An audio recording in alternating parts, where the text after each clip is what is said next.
Okay, so hi everyone, welcome to another Beta Change Minisode. Today I'm really excited to welcome Valerie, who's joining us all the way from Kyrgyzstan. She's an endocrinologist who works at National School of Higher Medicine in Kyrgyzstan. So welcome, we're really excited to chat with Valerie about life with diabetes there, what led her to study and practice diabetes medicine, and also a little bit about how you're coping with COVID and everything that's going on too. So welcome, Valerie. Thank you for joining. Can you please tell us a little bit more about yourself? About myself, sorry, a little bit with the sound, that's why from your side, I think. I'm an endocrinologist. I work in the university. It's called International High School of Medicine. Our university, most of all, the education our university, most of all, we opened it for foreign students from India and Pakistan, but all other students from all other countries also are welcome. And my second, of course, I also work with the patients with not only diabetes, with many other endocrine disorders.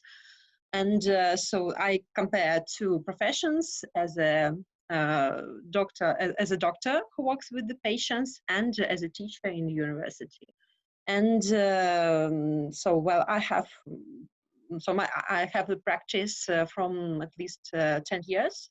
And so now that I think it's shortly that is what about me, about my profession. I work in the private hospital, and now I'm on vacation now. But September we will start again our university practice. But unfortunately, because of COVID situation, online, I think most universities now work that shortly.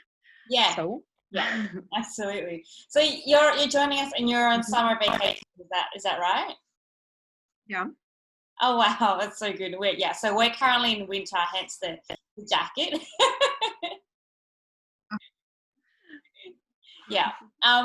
So tell us a bit more about why you were interested in studying endocrine diseases and maybe diabetes especially.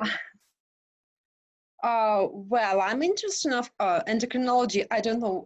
I choose medicine because actually I can't answer this question. My family members, they are not medicals at all. They're all engineers. But this is still open question. Why I choose medicine? Why endocrinology? Because I wanted to choose something between internal medicine, but not general. I have a very good teacher. I heard about we have very good school of endocrinology in our country, and because of my teacher, Professor Rosa, so I chose this profession, and I was never disappointed with this choice. Because diabetes, we have many people with diabetes, and I see that we still have some problems in diabetes care in our country. We have many people with the thyroid disorders. Maybe you've heard. We are a mountain country, and we have high altitude in our region, and we have iodine deficiency problems. So that's why we have many people with some thyroid disorders, thyroid problems. It's very spread. It's also like diabetes. And what else? I'm interested now in diabetic food care. Most of all, deeply, I was educated. I went to education 2 years ago to India in diabetic food in Madras, very high qualified hospital. In Mohan's Diabetes Hospital, and now I'm trying to help most of all for people with diabetic food, with different ulcers, and I can say that in the country there are only few people who work with the patients with diabetic food.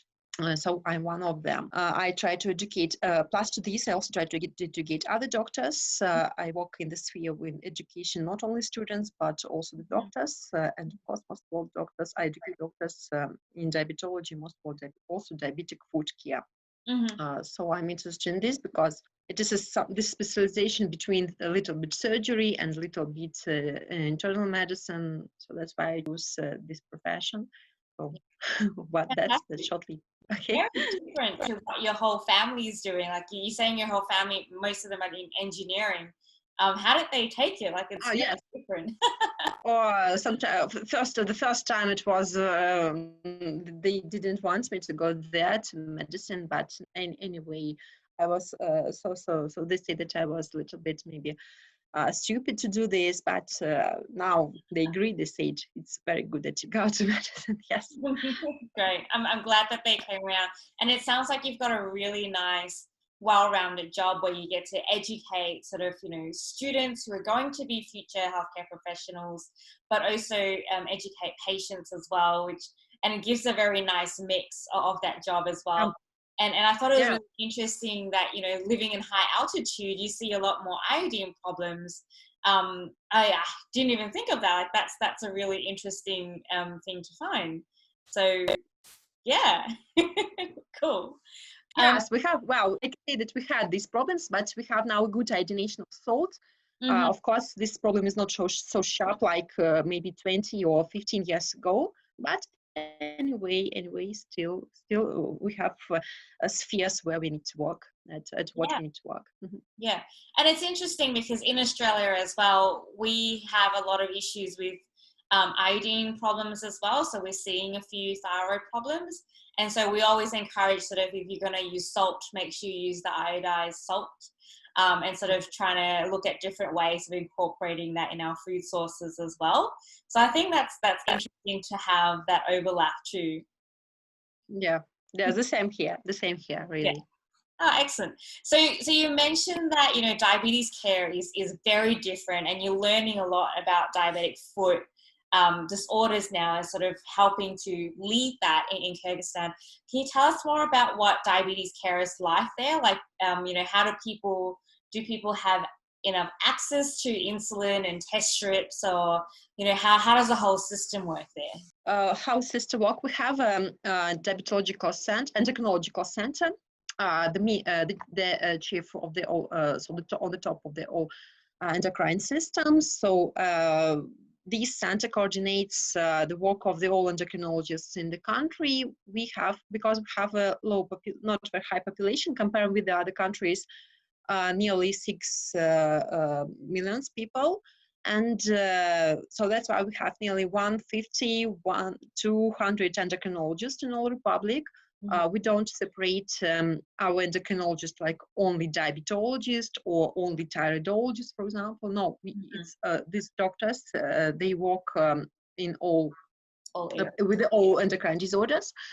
And so the endocrinological center coordinates their work, and we have, I just don't want to tell you wrong numbers. We have nearly 65,000 people with diabetes, as type 1, as type 2, as gestational diabetes. Not so many, but if you look at the IDF atlas, you will see that we must have nearly 160,000, 170,000 people. But we have only 65,000. It's nearly 10 times lower because of poor diagnostics. Still, 50% of people with diabetes are not diagnosed. They don't know about the disease. I think it's as all over the world the same problem. And we have nearly 3,000 people with type 1 diabetes. Among them, nearly 600, 700 children and adolescents. Ashley asked me about insulins. So we have only human insulins in our market. Our government tried to buy insulins for the old people with diabetes who need it free of charge. So people have insulin free of charge. We can't now, we have such politics, but that we don't buy for our people everything free of charge. I mean, syringes, insulin pumps, or SGLT, or for example, some medications like GLP or DPP-4 inhibitors. So only insulins, and for children and adolescents, we try to buy very short-acting insulins, so insulins analogs, and long-acting insulins. But for people after 18 years old, as I know now by the new law, after 25 years old, we can give only short-acting or intermediate insulins. If people want to use some analogs of insulins after 18 years old, they can buy it by themselves. Okay. So it means that they don't have choice if because we give it free of charge. They don't have choice what to take, what Mhm. insulin to use. But if they want to use something, some other type of insulin, they can go to pharmacy and to buy it by themselves. Yeah. So that most people, they don't do it. Most of the people, some people of course buy by themselves insulin, but most people, they prefer the governmental Yeah. insulin. So Yeah. that is. What about insulin pumps? No, people unfortunately still, patients need to, we don't provide them with these devices. Still patients must buy it in, most of all in Kazakhstan, because Yeah. only a few years ago we start working with insulin pumps. Okay. It's not so spread, most of all among children and also type 1 diabetes patients, little bit among type 2 diabetes, but still still patients, if they want insulin pump, everything from their They have to by pay. their money. Yes, they have to pay for this. Yeah. What else about medications, oral medications? In this, we have some oral medications which are covered by insurance systems, like metformin, Yeah. like sulfonylurea medication.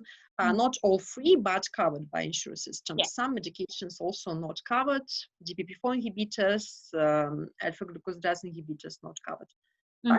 But they're not so expensive, so here is not a big problem.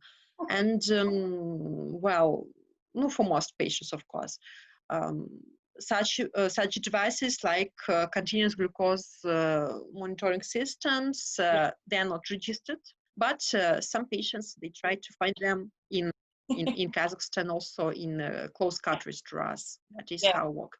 And well, our insurance system also covered in test strips. Okay. Test stripe for insulin. So Oh, sorry, for glucometers. yeah. So it sounds like the very basics are mostly covered there. Yeah, But if people want sort of extra, they kind of have to either find it themselves and definitely pay out of their own yeah, pocket. Yeah. yes. So If yeah. some extra, yes, they have to. If Mhm. only some limited, we can anyway we can do for our patients some limitations. Okay, Yeah. okay. Yeah. Interesting. Yeah, yeah. And you talked a little bit about, so we're jumping back to sort of, talking about your job here and how you have a mix of teaching as well as sort of seeing patients. And I work in a university as well here in Australia, and I know that COVID, you were saying that you guys are starting in September. And we've been teaching through this whole COVID madness, and everything's been, jump online and teach, and it's been absolutely crazy. No. How are you guys going with all of that? Oh yes, it's also sometimes absolutely crazy. So after class, I need to go from the other part of the city for my the hospital, and then again, sometimes I need to come back to university. Mm-hmm. Yes, also the same manner, but well, no problem. We discuss with our timetable Mm-hmm. doctors, so timetable staff, and they always try to do their best to Yeah, compare these two works. So yeah, that's crazy. So when you guys are going back teaching in September, are you guys teaching like in face to face, or are you guys doing everything online because of COVID-19? oh, everything online, because as I said, we have more students from India and Pakistan, and now in Central Asia. This month we have the very bad situation with COVID-19, and especially this month, July, it increased 10, 12, 20 times, and now it's on the top of the patients with COVID-19. So we have a little bit, I think, now on the first place in COVID-19. After this, we have a little bit the same situation like in Italy now. Yeah, So, okay, that's crazy. so yes, it's crazy, but the government try to do their best, doctors try to do their best, and that's why our students, they will not come back. The Mhm. embassy of India, the embassy of Pakistan, they didn't give permission to come back, and of course our government also didn't give permission to have education offline, to have education in the classes. Yeah, So that's why And our students, all students, not only foreign students, our local students and in schools, they also, all of them, they will start their year online. So no Yeah. choice. No, that is, it's not very nice for medicine. I don't know, it sounds crazy, but I don't understand how to educate. It's very difficult to educate medicine online, no practice at all, because we always try to show. I show to my students every practice classes, patients with diabetes, patients with thyroid disorders. I showed it this face to face, and we practice. We do many things. We palpate them. We auscultate. We speak with the people. Now, of course, it will be. It's not education a little bit. It's just a theory. Yeah, And different. It's very challenging, and I think a lot of us have had to sort of shift the way we think about teaching as well to try and adapt to everything. But yeah, we're currently in the same situation. So I'm in Melbourne in Australia, where our state sort of in lockdown. So everyone has to stay at home if they can stay at home. You can only go out, if you need to get, essential things like supermarkets and the pharmacies and doctors' appointments. So, and we have to wear masks when we go out as well. So it's pretty crazy time that, it's impacting the entire world, really. Yes, really. So with no one, I think, even mentioned that even imagine that it will happen with us, but here we are. What happened, that happened. So maybe we're waiting for vaccination. Maybe it will help. Yeah, absolutely. So tell us, with your job currently, what is the hardest part or the most challenging part of your job, apart from trying to teach everything online? Well, hardest, if not teaching in treatment of patients, I think that the hardest way is to, in communication with patients, try to explain to them that they need to think about their health by themselves. I think that is the most difficult thing for me. I don't speak, of course, about all other people or other doctors, but our patients, most of them, they think that their health depends on the doctor. And I try to explain to them that their health, 90% of their health depends on themselves.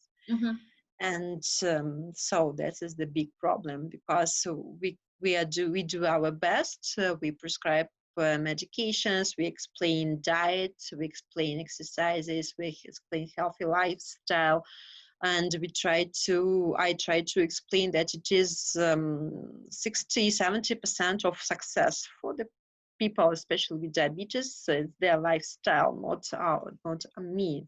I can only change the dosage of the drugs, and that's all. And that is, I think, most difficult. Still most people, they don't, they have, they can't change their mind. They are thinking their mind that they need to do something by themselves. Yeah, I agree. I think that's a very challenging part, because as a practitioner, you can absolutely educate them the best you can, provide them with all the tools, but then as the person living with diabetes, if you're not actually using that knowledge and information to your own good and for your own health, it just kind of doesn't really have the same effect, does it? So it's really about having those two things work together. Yes, you got to have a really good doctor, but you also have to believe in yourself and make those changes yourself as well to get your better health as well. Yeah, sure. Yeah, I love it. And what about your favorite part of the job? Speaking about medicine, so practical parts, when I see that people have, I feel, of course, pleased when I see that my patients, they have normalizing of their lab test. When I see that people come to me and they say thank you to me, and they're also satisfied by my treatment, and I see happiness in their eyes, in their eyes that they said, okay, really, we understand. I feel pleasure when I see that the people really, they understand what they need to do, and we have good compliance. Yeah. And in teaching, if the same in teaching, I think the same, that I see that students, they are interested in my subjects. Mm-hmm. I don't like to teach people if they are not interested, and if I don't see it, if I don't see interest, I will not do my best. I also will not give all my heart to the lecture, for example, or the practice class. When people have interest to me, it's the big pleasure to me, the best pleasure to me, and in all spheres. Yeah, I agree. I think there's a lot of similarities between being a healthcare professional and being a teacher as well, because at the end of the day, you just want to help people, whether that be understanding their own health or, you know, helping to shape the next generation of doctors out there. And you kind of get that similarity of, you know, when they get in and when they're really happy with, you know, what they can achieve, that makes you happy as well, because you're ultimately wanting to help them make the world a better place, essentially. So I love your attitude towards that, and everything that you're doing. That's fantastic. Is there anything else that you wanted to share with us that we might find interesting, maybe about diabetes in Kyrgyzstan or anything like that, before we wrap up? Well, I don't know, Ashley. Maybe if you ask me the questions, I can answer them. But I think we've covered a lot of very different things today, which is fantastic. So thank you so much for sharing your thoughts, your perspectives and your insights around sort of, you know, your personal life and sort of why you wanted to study this, but also, you know, diabetes care in Kyrgyzstan, and, you know, your teaching, as well as, you know, the way you practice medicine as well. So there's a lot of similarities there. Which is fantastic. So thank you so much again for joining us today. thank you also very much, Ashley. So, well, it was very interesting.